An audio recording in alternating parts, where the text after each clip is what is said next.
Hello, BookTube. It's Wednesday, and that means Comic Book Wednesday, the epic team up between myself and Michael K Vaughan, where we look at comic books. All kinds of comic books: Marvel, DC, horror, gothic, classics illustrated, westerns, you name it. Whatever strikes Michael's fancy. Michael is the one in the driver's seat. He's the one doing the picking. Which lays me open to some horrible nightmare, some horrible nightmare periods where I'm wondering what he's going to choose in the upcoming week. But this week he picked a winner. This is what we're looking at today. This is Hellboy, Seed of Destruction. Hellboy is the signature creation of the artist and writer Mike Mignola. That's his very distinctive artwork on the cover. It's his very distinctive artwork all throughout this thing. But this has the distinction of being the only major Hellboy story arc that wasn't actually scripted by Mike Mignola. This was the first one that tells a little bit of what can be known or pieced together of Hellboy's origin. Basically, a demon from hell that is summoned to Earth by Rasputin. Of course, Rasputin makes an appearance in here, although it's not the only important Rasputin appearance that you need to see is in The King's Man. I will leave a link down below if you haven't already seen me link to this everywhere. It's the joy of my existence that the one clip of Rasputin Bolshoi ballet dance fighting it's the consummation of my entire existence. But Rasputin is in this story, and in this story we learn. Let me see if I can get you a Mike Mignola visual. In this story, we learn that he has there he is, that he has summoned a demon to Earth. But Hellboy doesn't have the nature of a demon. He's brought to Earth as a little demon boy, a little demon baby, but is raised by the U.S. Army and by a kindly man in a paranormal bureau of the government that takes him on as a son, that raises him right. This is a classic example. We have many of them in the classic hero literature of an orphan who is raised against his own instincts by a decent person on Earth, whether it's Superman or Tarzan or Hellboy. It's a classic imprint. Hellboy has no real superpowers. He has a prehensile tail, a semi-prehensile tail. He has sawed-off horns. In a couple of later Hellboy stories, those grow to their full, enormous antler size. And he also has a weird left hand. His left hand is armored. It looks like the horns. It looks almost like a partial work, a work in progress.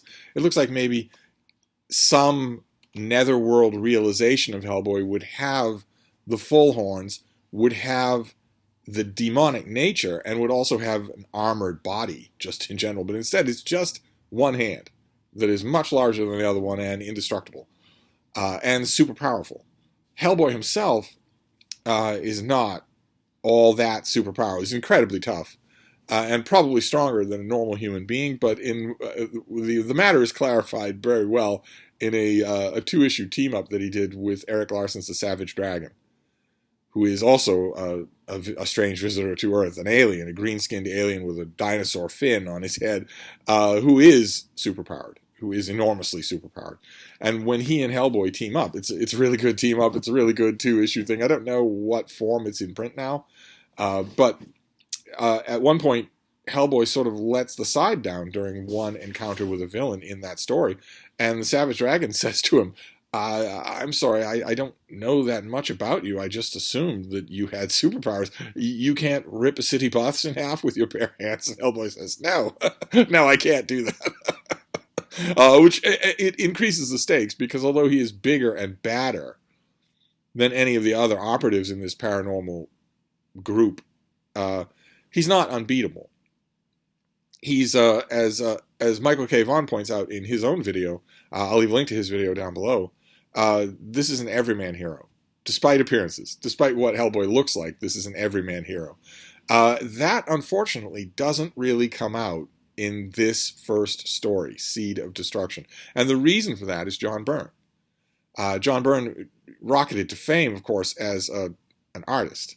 not a writer, but has been given writing chores over and over and over again, despite precious little in the way of writing talent. Naturally, to me, the most disastrous one example of that was when he was handed the character of Superman and told, do pretty much whatever you want. He has a tendency to write heroes incredibly bland. They get maybe one quip per issue, if that, one piece of personality per issue. Hellboy fans, people who've been following this character for 30 years, when you ask them what they like most about the character, the first thing they're going to say is the witty bits, the character bits, the odd, eccentric bits. This is a guy you feel you know. And he's largely a cardboard cutout in this first story because of John Byrne, because of the way John Byrne writes him. He's never written like this again because Mike Mignola writes him after this. In the major story arcs of Hellboy that Mignola writes and draws, which I'm sure that Michael and I will be getting to at some point, in those major story arcs, Mignola just fills Hellboy with the kind of ordinary, everyday, blue-collar personality that he really doesn't have in these issues. These issues still give you just absolutely gorgeous Mike Mignola artwork. Let's look at that. That is just incredible. Mike Mignola is already in these issues. He is tremendously good at his use of darkness. He puts more black ink on the page than any other artist feels comfortable doing. Most other artists feel like if they don't have, a million lines to show how brilliant they are, it won't show. Mignola rests a lot on mood and composition so that he doesn't need to do that. He can give you all the shadows and darkness that these stories really have to have. They really have to have this to work so well, and they really do. Even this story really does. I confess, I read these issues when they were first coming out and thought, oh, this is really, really good. I had no idea how much better stories were coming. Once Mignola's in complete control, they get so much better. But this is still really, really good. It shows a lot of the hallmarks of Hellboy stories. That moodiness, that darkness, that brooding atmosphere, and also a lot of research into local folklore, local Gothic superstitions, unsolved mysteries of the past, that sort of thing. Mignola shows that he has a sweet spot for that sort of thing, really, really enjoys it. It comes out a lot in these issues, but it comes out even more in later arcs. This mainly serves to introduce the character, and it's a storyline that will be familiar to you. Look at that, just incredible. It's a storyline that will be largely familiar to you from the first Ron Perlman movie. Ron Perlman did 2 Hellboy movies. And the first one, just called Hellboy, is a pretty successful adaptation of this comic book, of this comic arc. Pretty successful. I don't have many problems with the small changes that were done to it one way or another. The second, was it Guillermo del Toro? The second Ron Perlman Hellboy movie, I thought was a little bloated, kind of lost its way, and the most recent Hellboy movie that does not star Ron Perlman for some inexplicable reason, I don't know of anybody who has seen it and remembers seeing it. It's like some sort of amnesia spell. I'd pay real money, to quote Bones McCoy, if somebody could convince Ron Perlman to reprise this character. He's under a ton of prosthetics anyway. It's largely his attitude, his carriage, and his voice that we want. It doesn't matter how old he is. I'd pay real money if someone could get him to do that. That would be awesome. I think this is the role for which he will be remembered. And the one thing that, if you remember that movie, the one thing that you'll kind of sort of miss in this book, you'll recognize the storyline. You'll recognize a lot of the imagery is kept pretty much exactly the same. The one thing you'll miss is that the movie was done, conceived, scripted, all that sort of stuff, in awareness of the later Hellboy, of the Hellboy that would be Mike Mignola's own creation, instead of John Byrne doing the scripting. And so there's a little bit more of an attitude in the movie. The attitude in the movie corresponds more with later Hellboy arcs. But this one still has it all. It still has it all. Just a ton of gorgeous Mike Mignola artwork. And classic Hellboy moments. This is a character who can be beaten. He can certainly be outsmarted. He just has a tremendous amount of courage, a huge amount of experience. The thing that Mike Mignola really hasn't mined yet, other people have done it, but not him, is that this character has been around for decades, going into all sorts of supernatural hotspots at the behest of his paranormal bureau. There are a ton of adventures, in other words, that we don't know anything about. It's a lifetime of work that could be done. I'm not quite sure I understand Mike Mignola's attitude towards this character. I'm not sure that I do. I don't understand why there isn't a Hellboy miniseries epic every year from Mike Mignola. I don't get it. I have to say, when a creator tires of their great creation. I didn't understand it when Arthur Conan Doyle tried to kill off Sherlock Holmes.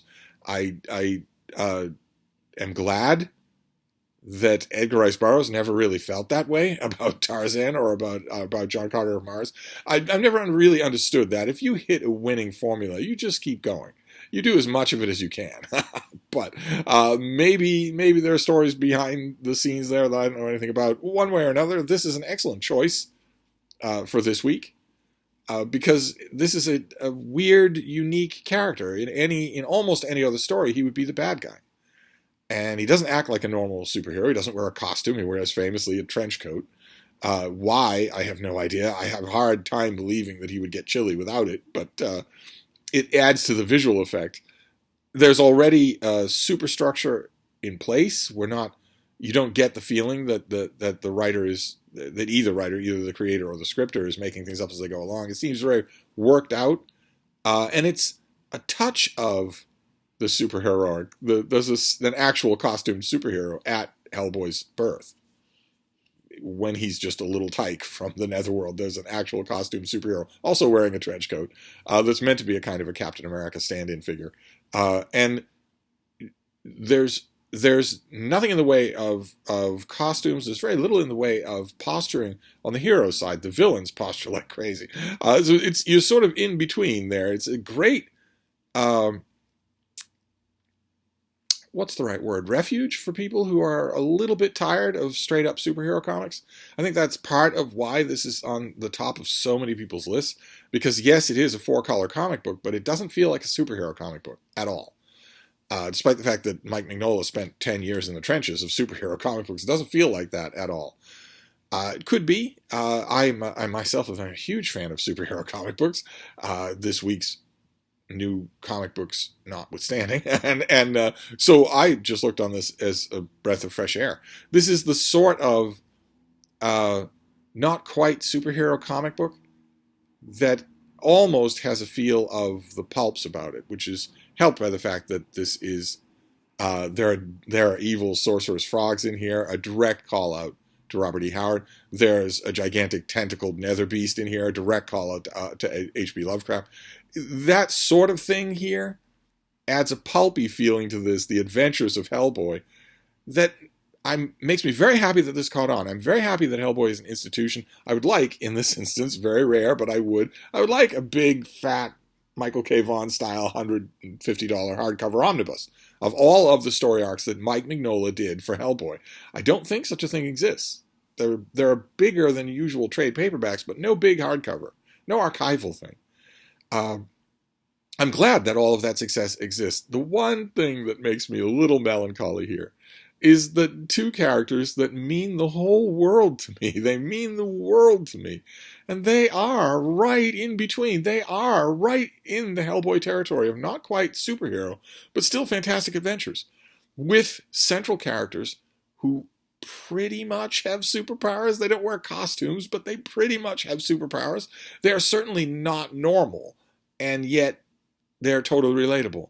And those two characters are, of course, the Shadow and Doc Savage. Neither of whom, as far as I know, has a comic book right now, and the last few comic book attempts that I've seen from them were abysmally awful. Just abysmally awful. And I don't understand that. I don't get it. They're perfect for this kind of thing. Maybe it's that they belong to some copyright syndicate. Maybe I have to jump through hoops to do a Doc Savage comic. Maybe that's why there aren't any. I have no idea. I don't. Michael would probably know better than I would what you have to do to make a Shadow comic book these days.